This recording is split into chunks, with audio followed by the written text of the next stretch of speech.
All right, welcome everybody. So this is our STEM experiment workshop held by STEM for Tomorrow. So here's our agenda for today. First, our team members are going to introduce themselves, and then we're going to perform 6 experiments. And for these experiments, we're going to perform them live or show you videos of the experiments that we have done. And if you have the materials ready, you can also join along and do some of these experiments yourself. And after each experiment, we will discuss some key concepts and why they work. And then we encourage you to join our discussion. And also you can follow along if you like. So we're gonna start our first experiment. So Sena, are you ready to start your first experiment? Yep, all right. All good. So you can share your screen if you want. And Okay. Yeah. I was just gonna do the live demonstration if that's okay. Okay. Yeah. Okay. Cool. Okay. Hi everyone. So what we're doing is the Unleakable Baggie experiment, and for that, all you need is a plastic Ziploc bag, some water, and some pencils. So feel free to follow along. So the first thing that you're gonna do is you're gonna grab your bag and you're gonna open it up and fill it with water. So you're gonna fill it about 3/4 of the way up.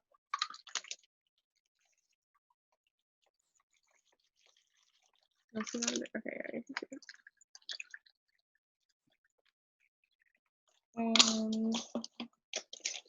Yeah.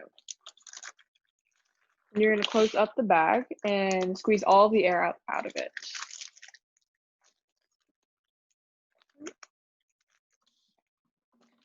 So once you've done that and you have your bag full of water, you should be able to just stab a pencil straight through with the bag. So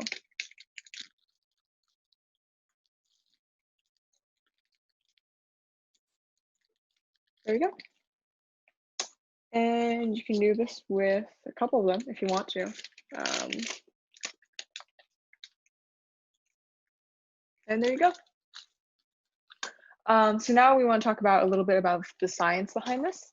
So basically, in plastic bags like this one, you have different types of polymers which are low density, and then when the sharpened pencils pierce through the plastic, the sharp end squeezes through the smaller chains of polymers, which are connect the kind of smaller pieces of the bag.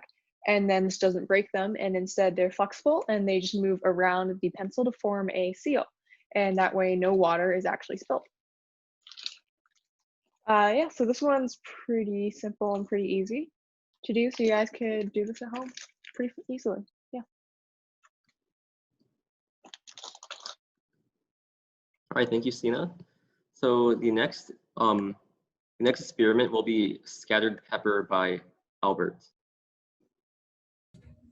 So here is the scattered pepper experiment.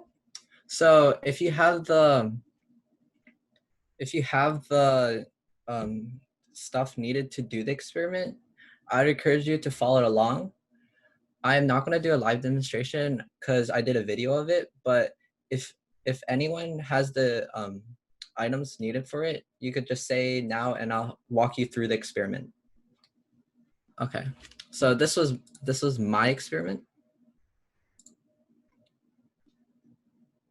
So first, I have a pot full of water and I sprinkle a layer of black pepper on top of the water. Okay.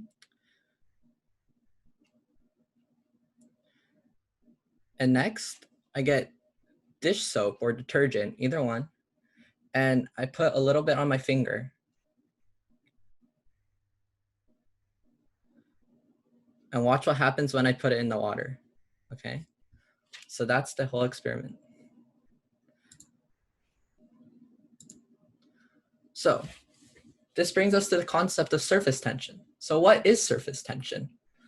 Well, in simple terms, surface tension is the force that causes the surface of the water to take a shape with the least surface area.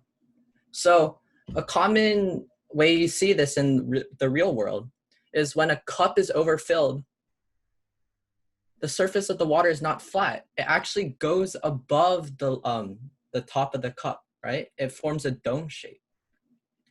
And I found this cool picture of this bug is called a water strider, right?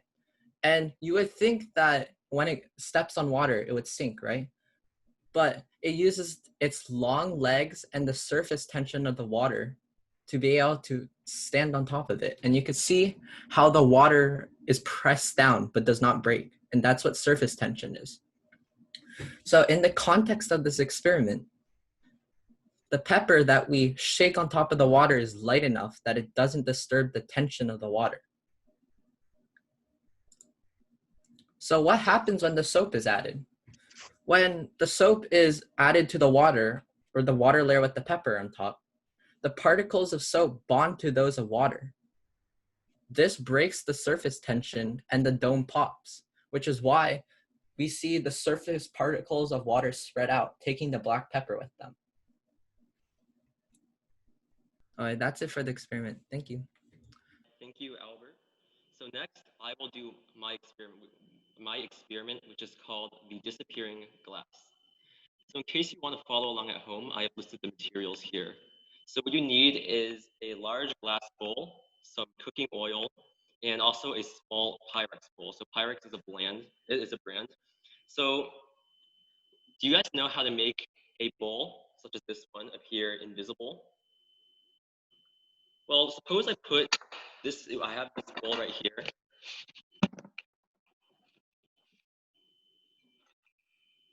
I put this bowl inside another bowl.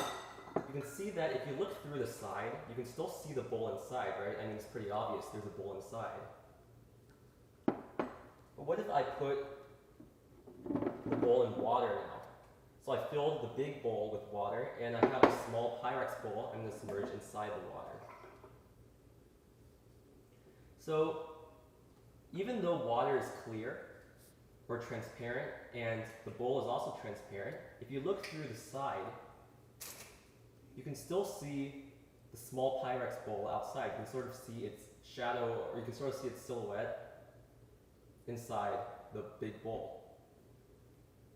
But what if instead of water, I use some cooking oil? So I have some cooking oil right here.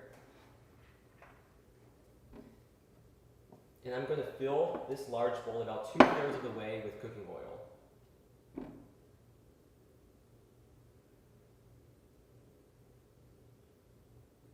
So if you're doing this at home, make sure your mom and dad are okay with you using a bunch of cooking oil for this experiment. So now let's look at what happens when I submerge this bowl in the cooking oil. Okay, so the bowl is in the cooking oil right now. But look from the side. Can you see the bowl? Or can you see the bowl inside the cooking oil? It seems like it disappears, right? I'm going to hold it a bit closer to the camera. If you look inside here, there's nothing there. But if you look from the top, you can clearly see that there's a bowl inside. There's a small bowl inside, right? But if you look from the side, there's nothing there.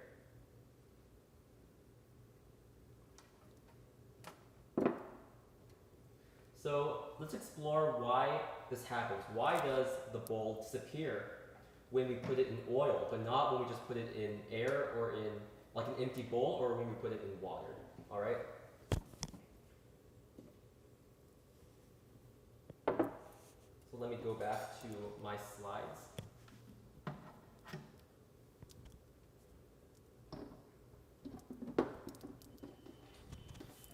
One. I'm going to wipe my hands first with this oil.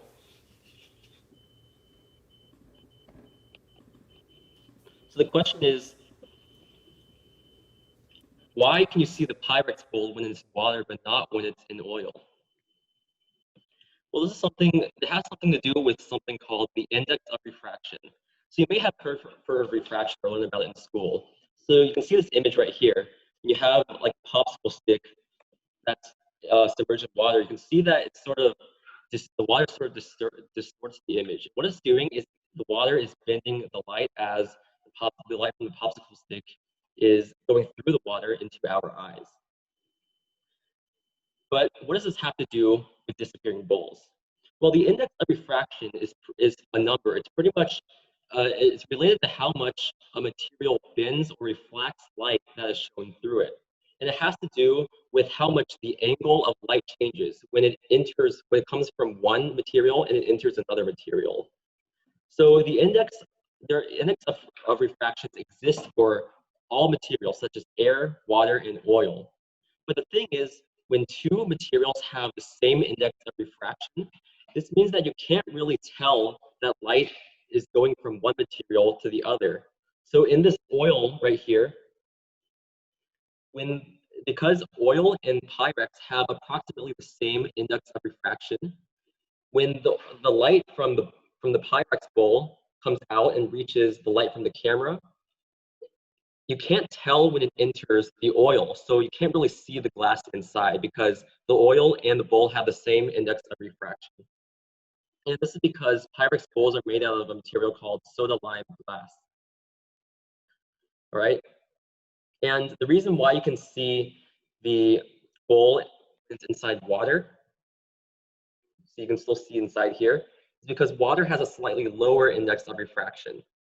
So it doesn't bend light as much. So you can tell the difference between the Pyrex bowl and water. All right, so that's my experiment.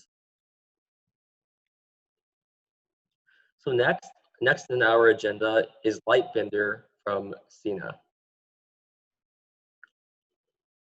Okay.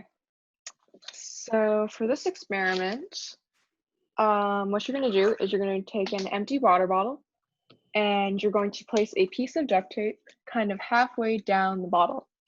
After that, you're going to take a thumbtack with your parents' permission and approval, so you might need them to help you with this. And you're going to take this little thumbtack and stick a tiny hole inside of the water bottle. So after that, and you've made a tiny little hole inside of your water bottle, you're going to place a clear piece of plastic tape over the duct tape like this. So you can see small clear plastic tape that's covering your hole. Now after this, you're going to place your water bottle on top of a tray. Let me show you to make sure you don't make a mess and spill water. And you're going to fill it with some water. So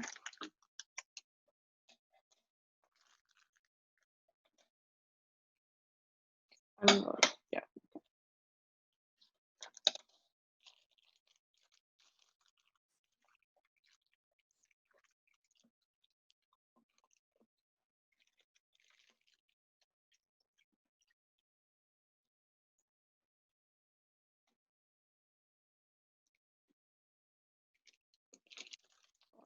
One second, I didn't have enough water, so I just have to fill this up. All right, once you filled up the water bottle, you are going to then get a laser pointer, or in my case, I took my phone and put a small piece of colored tape on top of it so that it shines a red light, which may be kind of hard to see on the camera. So it shines a red light through it, and then what you're going to do is you're going to take your laser pointer and shine it through your water bottle. Here. And then take off the clear piece of tape. So, hold on. Then, hold on, let me make the hole just a little bit bigger because I don't think you can see it very well. Okay, so now you can see there is a stream of water going through, and if you place your laser pointer or flashlight through the water bottle, you should be able to see that the color is actually going through the stream of water itself. It's a little hard to see because it's on camera, so sorry about that, but I can assure you it is actually red looking. So now, okay, let's go into why that's actually happening. And showing you a photo might help. So let me share my screen. So can you see this? Yeah. Okay, cool. So what this is actually talking about is going to be fiber optic cables, which is what this is meant to mimic or represent. So in our real world, we use light beams that travel through little cables, and they can send us photos and data from all over the world. And because of this, we use them through our oceans because they can send them even if the cable itself is bent. Just like in the experiment, the water was bending. However, the light still followed it as it traveled through.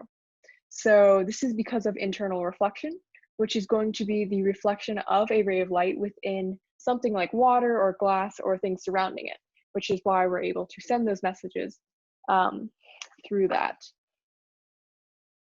So yeah, that's pretty much it.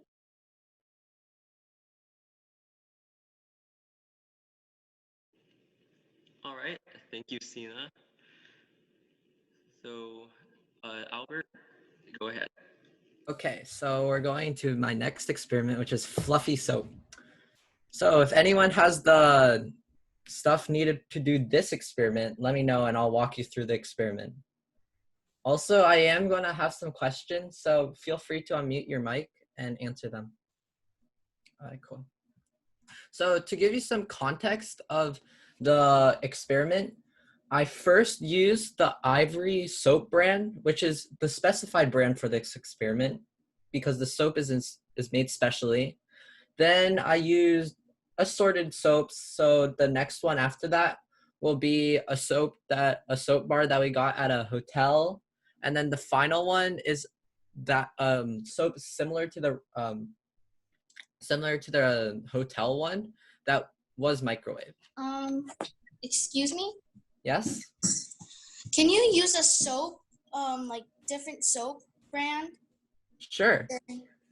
The Ivory brand specific to this experiment is used for its special property, but you could still do the experiment with another soap.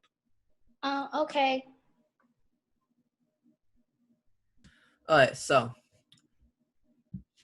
this experiment is used to demonstrate a specific property for many materials. So here it is. So for the first soap, as we said, this is a special brand called Ivory, okay? And as you can see, the soap floats in water.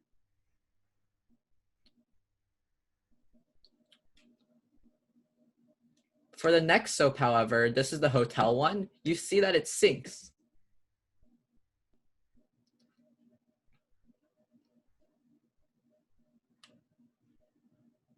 And for the final one, this is the microwave one. So it's one similar to the hotel one. It floats. So as we get into our experiment, what is density? This is the measure that I was talking to you, which is crucial to some materials, right? So what is density? Density is the mass per unit of volume of a substance. Basically, it describes how compact or compressed the substance is. So how much of that substance in a certain area, right? So what does this measurement tell us? Well, specifically for this experiment, the density tells us whether it can float in water. So if the density is less than that of water, it will float. So my question is, what is less dense and why? The Ivory soap or the other brands of soap? Ivory soap? The Ivory soap? Yeah. Good job. So that is the correct answer because we saw Dense would float. Mm-hmm. Good. So we saw the Ivory soap float, right? And the other brand of soap didn't, right? So that tells us that the Ivory soap is less dense than the other soap. Okay. So now also this picture in the top right, this furthermore demonstrates density, right? So you can see the 3 layers of liquid, right? So the liquid that is the most dense will be at the bottom, right? So at the bottom, we can see something that is close to liquid metal. And in the middle, we see water, which is less dense than metal, but is more dense than oil, right? And then the final layer on top is oil. So why does the density change? Well, Ivory soap, I told you is special, right? Because of the property of which it is made by. So Ivory soap is made by whipping the soap with air. Because it's whipped with air, air pockets get trapped in the bar, leading to a fluffy bar. And these air pockets make the soap bar less dense than water. So what does microwaving the soap do? Well, the water particles in the soap bar vaporize, or like when water's heated up, it becomes gas, water vapor. That's what happens to it. And the water vapor escapes the bar and causes the bar to expand. This means that the soap bar becomes puffy like we saw in the video, and may become less dense than water, allowing it to float. So that was the fluffy soap experiment. All right, Larry, it's your. All right, thank you, Albert. So now we're going to be doing the final experiment. So hold up. Oh.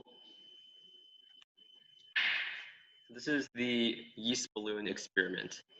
So here are the materials you'll need. You need 2 tablespoons of dried yeast, 1 tablespoon of sugar, 2 tablespoons of lukewarm water, clear bottle, about 12 to 16 ounces with a narrow neck, a bowl full of lukewarm water, a party balloon, and some measuring spoons to measure out all of these things. So this experiment, actually what we're gonna do is I actually started this experiment a bit earlier because this experiment takes a little bit of time. So what you're first gonna do is you're gonna take your bottle. So this is my experiment so far. And you're gonna take like a bottle. So I just use like a beer bottle or something. And then what you're gonna do is you're gonna mix 2 tablespoons of dried yeast, 1 tablespoon of sugar, and 2 tablespoons of lukewarm water. All right, into your bottle. And then you're gonna mix it all together. So, Hi. hello. So once you mix it all together, a chemical reaction is gonna start to form. So if you put let's say you put a balloon on top, okay? What do you think is gonna happen to the balloon? Anybody? Going to inflate because rising yeast causes air. Right. So this experiment is going to gradually inflate this balloon right here. So what we're gonna do, Can I ask you something? yeah, go ahead. What makes a thing float on water? Sorry, can you ask that question again? What makes an object float on water? Oh, so if an object floats on water, it means it's less dense than water. So for example, if you have a given volume of water, if the material weighs less than the water, then the material is going to float on water, and otherwise it's going to sink. So you're going to suspend this yeast bottle, inside a bowl right here, full of lukewarm water. So think of like when you shower, that temperature of water. So this is the reason why we suspend this in lukewarm water, is to get the experiment going. So you can see the full setup right here. Hold on, give me a second. So I have a bottle full of 2 tablespoons of yeast, 1 tablespoon of sugar, and 2 tablespoons of lukewarm water. Then I have some more lukewarm water in this white bowl right here. And then I started this about 15 minutes ago, and you can see the balloon is already starting to inflate. All right, because while this balloon inflates, we'll give it some time, and then in this time I'll explain what's going on. So why does the balloon start to inflate? Well, it's because yeast is something called a fungus, and when you put sugar inside yeast, it's going to form a chemical reaction. It's going to turn into water and carbon dioxide. And the carbon dioxide is a gas, right? So it's going to rise up and then inflate this balloon. So you can see this balloon is already starting to inflate. And you know how does anybody know how bread is made, why it's so puffy sometimes? Like if you go get bread at a restaurant, why it's so puffy? Anybody? Yeast, because yeast has air and it just makes like some small air. Right, because bread has sugar in it. It has a form of sugar called glucose, which is essentially like carbohydrates. And then yeast is going to when you react this with the sugar, it's going to form carbon dioxide, which is going to expand the bread and make it all puffy. So you can see this picture over here. All right. So it looks like we have a lot of time left, and I want to have some time to show that this balloon is going to inflate. So what I'm actually going to do is I'm going to show a bonus experiment, okay? So let's see, let's do the fishing for ice experiment. So let me get the materials. Give me about 1 minute.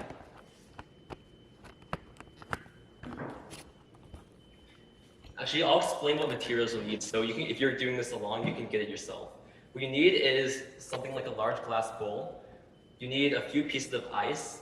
I'm gonna get a lot of ice because I'm gonna try to show this a few times.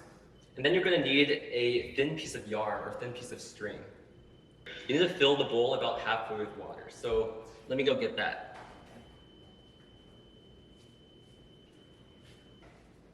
So I actually have, I'm gonna put this to the side real quick. We're gonna check back on this periodically, okay, to see if it inflates or not. Put this to the side.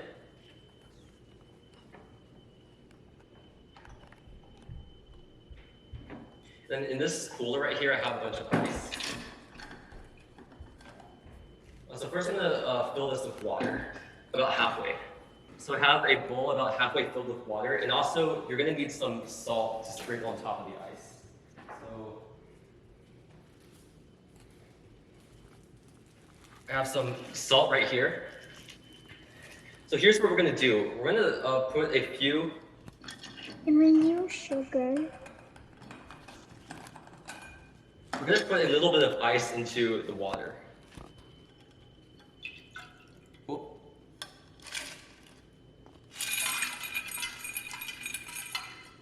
So that's a bunch of ice right here. You can see it's pretty clear ice. Wait, Larry. Yeah? Someone has a question. Yes.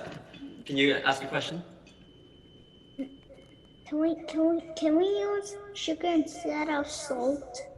It has to be salt because salt has a very special property that I'm going to explain later. It's going to For make this this whole thing experiment, you possible. have to use salt because the way the salt interacts with the ice is how you're able to do the experiment. Okay.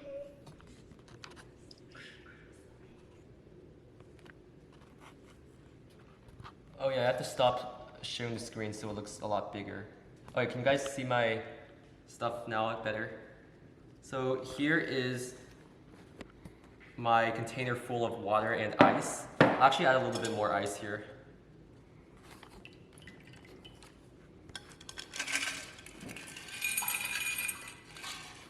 Okay, so what I'm gonna do is I'm gonna put a string and lay it across a few pieces of ice. So you can see the string is now attached to a few pieces of ice. And now what I'm going to do is I'm going to sprinkle some salt on top of the ice. So hold on, let me make sure the string is on top.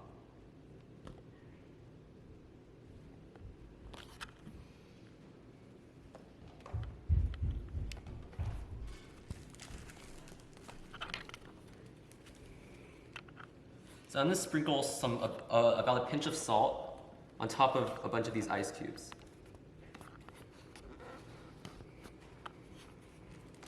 And we're gonna wait maybe 10 or 20 seconds.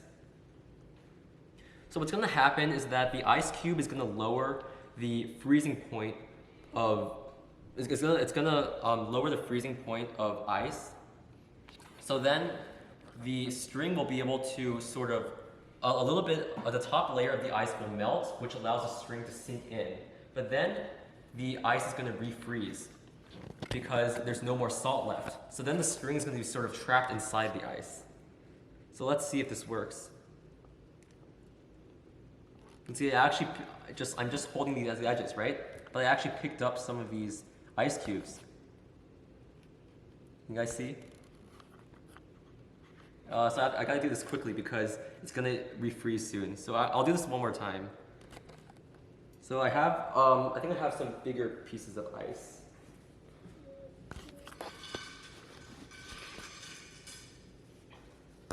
I have some bigger pieces of ice here.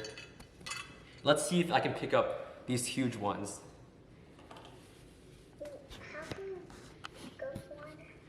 So it's because whenever I add the salt to the ice, it's going to make the top layer of the ice freeze. So then the string can sort of sink inside the ice.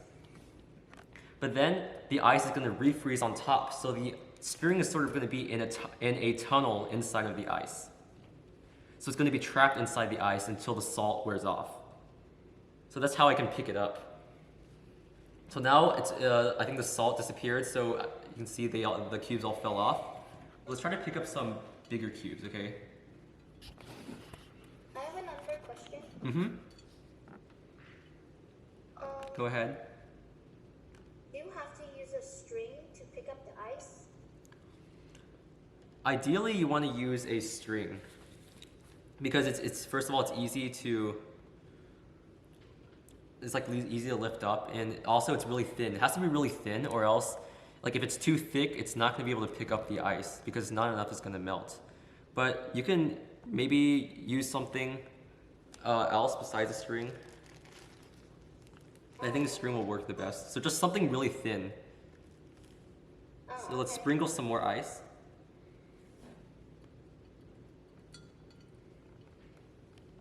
Sprinkle some ice over here.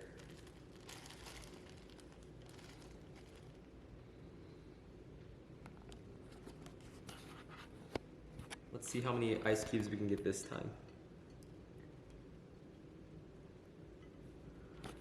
Whoops. So you guys can try this at home and see how many ice cubes can you guys pick up at once. You can sort of have like a competition against your friends or your family. So let's see now. Whoa, look at all this ice. So a bunch of these ice cubes actually refroze onto the first ice, onto the first piece of ice. You see? So Albert, are you there? Sort of, it's in the winter whenever it's... Albert, do you want to explain how salt is used to sort of, it's in the winter whenever it snows? So, melting the ice. So during the winter, we see people sprinkling salt on driveways and steps. Why is that? Well, as we all know, right? The freezing point of water is 32 degrees Fahrenheit or 0 degrees Celsius. That's when liquid water will become solid ice, right? However, when salt is added to ice, the freezing point of the water is lowered. And you might be asking, why is that? Why is the freezing point of the water suddenly lower than 30 degrees Fahrenheit or 0 degrees Celsius? Well, at an atomic level, so a really, really small level where we can see the particles of it, the salt molecules get in the way of the water molecules, right? So when it freezes, the liquid water particles, so they're just like moving around like how liquids usually do, right? But when it's frozen, they're stuck together. So it doesn't move. That's why it's solid, right? However, when you add salt to the ice, the salt particles get in the way of the water particles, right? So it just doesn't allow it to freeze. So why does the ice stick to the rope then? Well, it's because we use so little salt that when the water melts, it also refreezes quickly. See, if Larry used more salt than he actually did, then no ice would be attached to the rope because it would just constantly melt. But since he used a tiny pinch of salt, the water around the ice quickly melts, quickly refreezes after it melts. So we're able to pull up the ice because the rope that we put on top of the ice is frozen to the ice, as Larry said, like in a tiny tunnel, which allows us to pull up the ice with the rope.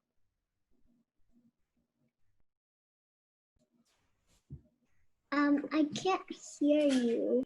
All right. Me neither. Hello, can you hear me? Oh, now I can hear you. Okay. So thanks, Albert. So let's actually, before we end here, let's check on our balloon in our yeast experiment. So I put it to the side. It's been going the whole time. You can sort of see it's starting to inflate now. Let me move all this to the side. Before, the balloon was like, wow, yeah, it's starting to inflate, right? Before it was just drooping down to the side, but now it's actually inflating. And after about an hour, if you wait for about 1 hour, it's going to inflate to about like a normal sized balloon. So if you're at home, you can like keep on going and then see how big you can make your balloon. All right? So thank you for coming to our science and physics experiment workshop today. And we hope you found these experiments really interesting. We also hope that you learned something from our explanations. All right? So thank you very much for coming today, and we'll follow up with you soon. All right? Thank you very much, everybody. Bye-bye. Thank you. Thank Bye. Thank you. Bye. Bye. Bye. Bye. Bye. Thank you.